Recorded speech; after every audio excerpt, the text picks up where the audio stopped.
Ashama harka fuunee daawwattootaa fi hordoftoota keenya akkam nagaa keessanii nageenya koo kan jaalalaaf kabajaa bakka jirtanitti sinaa dhaqabu. Egaan oduu jajjabduu isiniif qabnu keessa Hangaasaa Ibraahim akkuma beekamutti iccitii biltsiginnaa ciccimaa mootummaan waakkate haaraa qabatee gadi nuu bahee jira. Akkuma amma dura gaafa Karrayyuu irratti ajjeechaan jumlaadhaan abbootii gadaa fi uummata Karrayyuutti raawwatamaa ture mootummaan waakkate jennaan mootummaan ajjeesuu ragaa wajjin fidee salphisee ture. Ammallee Wallagga irratti wanta ta'ame shira ta'ame mataa miilatti gadi baasee fidee jira jechuudha. Hangaasan garuu maal yaadeeti? Iccitii mootummaa baasuuf maaltu isa dirqamsiise? Dhugumatti sabboonummaatu akkasiisa godhamoo ammas rakkoo walii galtee dhabuutirraa iccitii walii baasaa jira gaa jedhu isin biraan gaa. Kana qofaa miti. Waan dinqii waan akkaan nama ajaa'ibsiisu amma dura kan argaa turtan dargaggoo Nagahoo Jimaa nama jedhamu nama dheerinaan Itoophiyaa keessaa sadarkaa tokkoffarra ture. Guyyaa har'aa obboleessuma isaa kanuma akka isaa ilma Oromoo Gujii irraa dhufe tokko dheerinaan isa caalee argamee raajii addunyaa kanaa ta'ee jira jechuudha. Nagahoon nama akka isaa fi nama isaan walqixxaatee dhaabbatu barbaadaa turus dhiyeenya Amaara irraa namichi tokko sin caala dheenii dhufee gaafa Finfinneetti argamu isaa gadi ta'ee mul'ate. Garuu kun kan raajii Nagahoodhaa ol dheerinni isaa baay'ee cimaa kan ta'e ilma Oromoodhaa Gujii irraa kan dhufe jechuudha. Argamee jira. Kanallee isiniifin odeessaa. Akkasumas dhuma irratti odeeffannoon kiyya artistii cimaan beekamaan Andu'aalam Gosaa fi Fayyisaa Furii koonsartii Ameerikaa irratti dhiyeeffatanii yeroo ammaa kana dhaabbata Vision Entertainmentiitiin Ameerikaatti argamu jechuudha. Egaan mee odeeffannoo keenya jalqabaatti gaafa deebinu Hangaasaa Ibraahim qoosama keessa salphama keessa seenaa guddaa hojjechaa jira. Akkuma beekamutti seenaan inni amma dura hojjetee biltsiginnaa seenaa cimaadha. Haa uummata Oromoo sababa dhaaba kanaatiif gatuuyyu malee biltsiginnaadhuma keessa ta'ee rakkoo dhuunfaa waliitiif jecha haqa Oromoo awwaalame tokko baasee kan lammaffaa deebisee jira jechuudha. Hayni inni baase maali? Hangaasan Ibraahim akkuma guyyaa amma dura waa'ee Karrayyuu san dhimma Wallaggaa irratti mootummaan ajjeechaa musliimoota dhibboota lakkaa'aman kan ta'ame qaama hidhate yookaan qaama shaneeti jechuun farrajee kan ture mootummaa akka ta'e Hangaasaa Ibraahim maxxansii fuula Facebook isaa irratti ta'uun agarsiisee jira jechuudha. Dhugaan hadhina dhoofti malee ni baati kan jedhu maxxanse. Innis maal inni wanta biyyattii keessatti ta'amaa jiru ofii isaaniitii godhanii nama biraatiin kan faalaa jiran ammas Hangaasan ifatti dubbate. Kana qofaa miti. Laayivii kallattiidhaan dhufee waan kana akka ibsuu barbaadu waan san irratti tuttuqee jira jechuudha.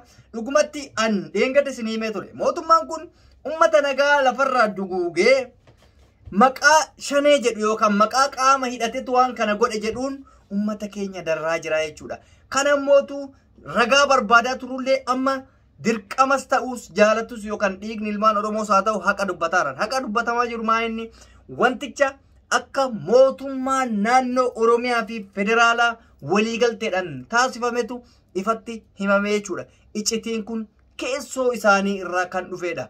Haa ta'uti dhugaa dubbachuudhaaf ani eeggada isin himee jira.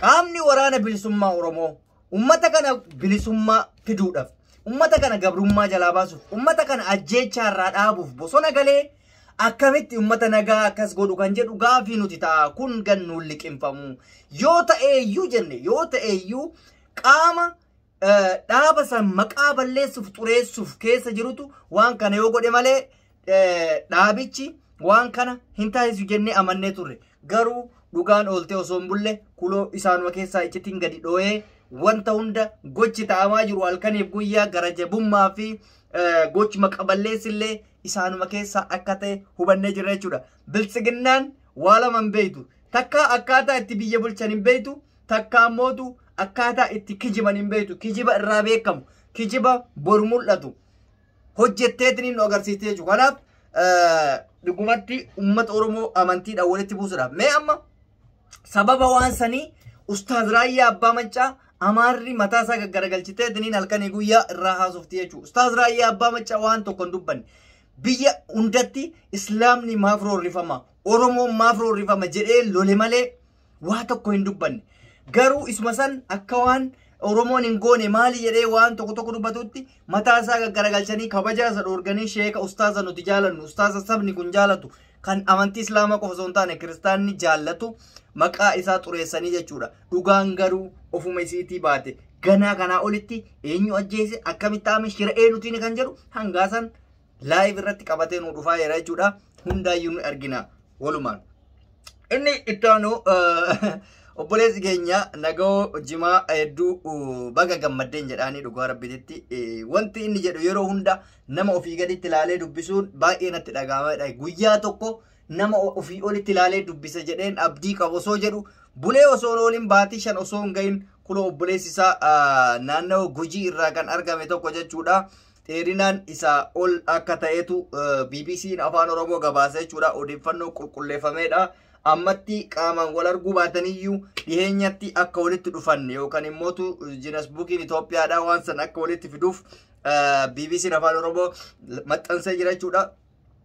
Akkuma nagaoon jimaa rakkachaa ture obboleessi keenya kan Gujii kunillee namoota keessayyuu namoota guguddaa gad jedhee dubbisuun baay'ee natti ulfaatee ofii gaditti gallaaluun jedhe. Sababni isaa an uuma haa ta'u malee nama guddaan baay'ee natti ulfaata nan saalfadhaa.